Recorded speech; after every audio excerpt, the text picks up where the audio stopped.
Olá para todo mundo, eu sou a Aline e esse aqui é o meu canal, o Aline e os Livros. Sejam muito bem-vindos.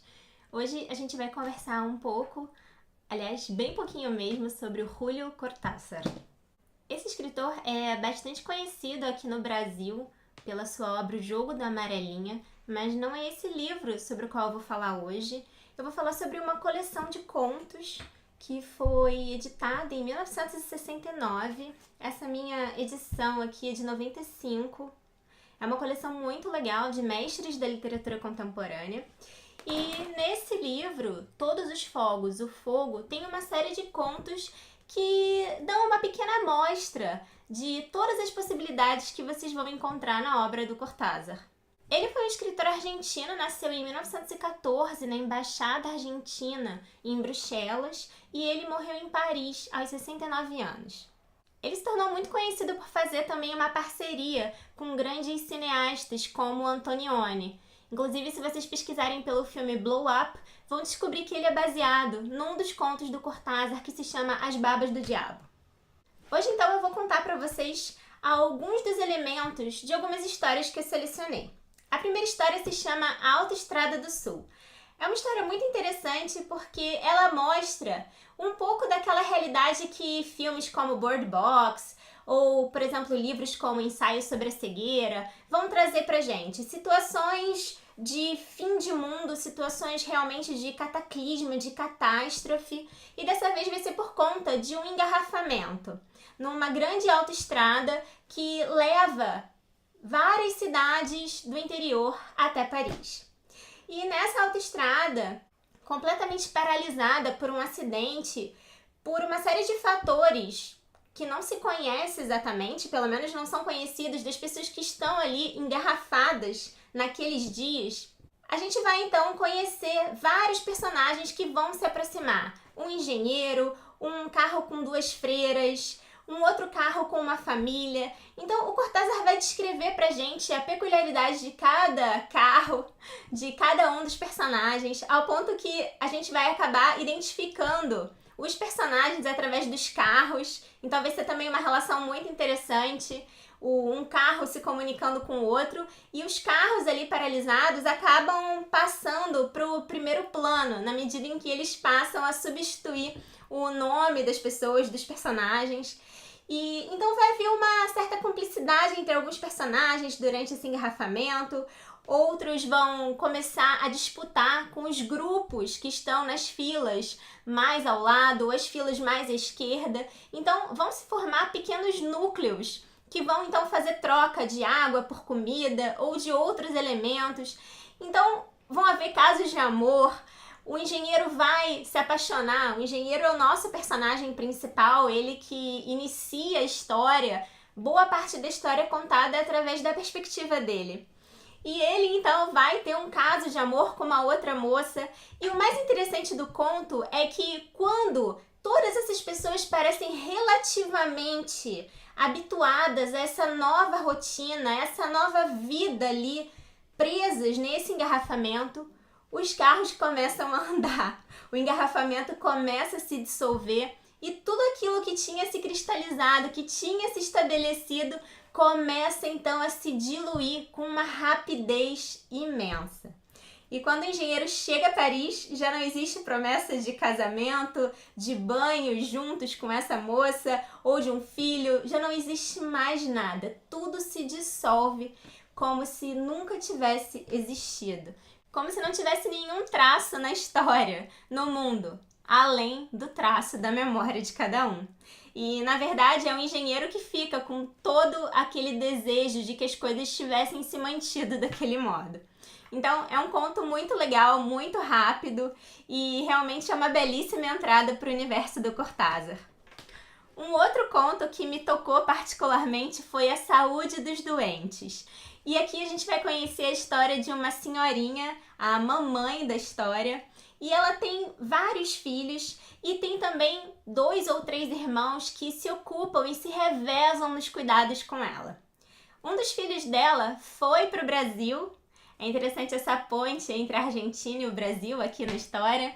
Ele veio então para cá para realizar um trabalho numa indústria e o rapaz não chegou a pisar em solo brasileiro. Ele sofreu um terrível acidente e veio a morrer. Mas é impressionante como essa família, então, vai fazer de tudo para que a notícia da morte desse filho mais novo não seja descoberta pela mamãe. Essa mamãe, ela tem um estado de saúde muito delicado, então todos tentam privá-la de qualquer aborrecimento que possa alterar a sua pressão arterial, os seus batimentos cardíacos. E é impressionante então como eles vão continuar representando uma cena para preservar essa saúde adoentada da mamãe.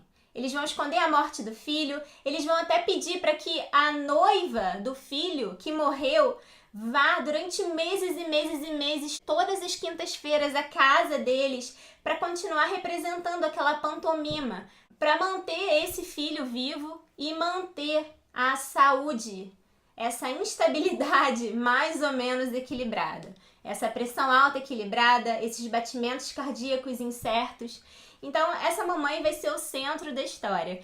E é impressionante como em toda família sempre tem uma matriarca, sempre tem uma pessoa que é extremamente forte, mas ao mesmo tempo que é extremamente protegida, como se fosse uma espécie de ídolo por todo mundo.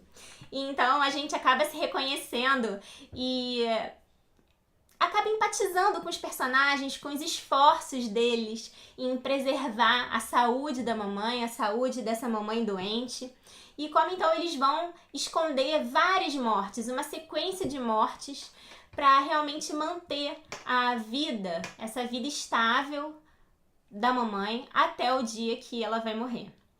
E impressionante é como então eles se sentem meio que sem nenhuma função, meio inúteis. Assim que a mamãe falece, como eles então começam a pensar o que vão fazer, como eles vão lidar com esses fantasmas, com essa representação, com todos esses mortos que eles se esforçaram tanto para manter vivos através de cartas que eles escreviam à mamãe em nome desses mortos. Então, todas essas aparências vão ali, de certo modo, estar presentes nesse grande dia, nesse último dia em que a mamãe então vai falecer. E a gente vai ver como a vida de cada um estava sempre ligada nessa função de proteger a saúde da mamãe. Então, esse é um conto muito legal, realmente divino. E é um estilo super diferente desse estilo da Autoestrada do Sul. Um outro conto que eu achei realmente muito interessante é o Senhorita Cora. E esse aqui é um conto que então traz pra gente toda essa capacidade de inovação de estilo do Cortázar. Eu lembro que eu estava conversando com alguém sobre essa necessidade de marcar mais os diálogos. Estava conversando sobre os diálogos, o narrador, sobre os personagens numa história, sobre como contar. E eu me deparei com esse conto do Cortázar e realmente é como se tudo que eu tivesse dito pudesse ser invalidado, porque o cara escreve de uma maneira brilhante, sem precisar de pontos, travessões, interrupções, pausas. Ele faz realmente uma espécie de quebra de expectativa. Ele acaba com o nosso repouso e, ao mesmo tempo, apesar de não separar uma fala de um personagem da fala do outro, é impressionante como a gente consegue reconhecer todas as vozes, cada voz com a sua força, com a sua peculiaridade ao longo da narrativa. É impressionante. E o legal também é como ele mostra a fronteira entre essas pessoas. As fronteiras entre mãe e filho, entre o médico e a enfermeira com quem ele tem um caso no hospital. As fronteiras entre os ciúmes da mulher e as atitudes um pouco desagradáveis do marido. Então, a gente vai conhecer ali naquele hospital a chegada, uma espécie de encruzilhada, de encontro entre várias vozes de vários personagens diferentes que só tem, cada um deles, a própria ferramenta do discurso, da fala, como eles vão precisar aprimorar esse discurso, essa fala que é meio embolada, que é meio abrupta naquele contexto do hospital, como eles só têm esse recurso para lidar com eles mesmos e com os outros ao redor. A gente vai conhecer também a figura do adolescente, que é o foco da história, ou pelo menos deveria ser. É um adolescente que está fazendo uma operação de apendicite e que vai ser cuidado por essa enfermeira, a senhorita Cora. Então a gente vai ter contato com esses rubores da adolescência, com essa questão hormonal, com o coração acelerado quando vê uma moça bonita que não é tão mais velha do que ele. Então é bem interessante a história, eu acho que vale muito a pena e do ponto de vista do estilo é também muito legal. Eu me lembrei em alguns momentos desses contos, dos contos do Calvino, do Marcovaldo, As Estações na Cidade. Tem alguns elementos de humor e de espontaneidade que remetem direto àquelas situações citadinas que o Calvino descreve pra gente em muitos livros, mas sobretudo nesse, no Marcovaldo, As Estações na Cidade. Eu adoraria fazer um vídeo sobre esse livro pra vocês. Se vocês quiserem, comentem aqui embaixo, deem muitos likes nesse vídeo. Então essa foi essa pequena apresentação sobre o Cortázar, foram apenas alguns contos, e o conto que dá nome a esse livro, a essa coletânea, Todos os Fogos do Fogo, eu vou deixar para vocês descobrirem sozinhos, é um conto muito legal também, além de um outro conto que se chama A Ilha ao Meio-Dia. Esse também lida com desejo, com realidade, com sonho, com as obsessões de cada um. Eu tenho certeza que todo mundo vai se sentir representado em algum pedacinho dessas histórias. Eu espero que vocês tenham gostado desse vídeo e eu vejo vocês então na minha próxima aventura literária. Tchau!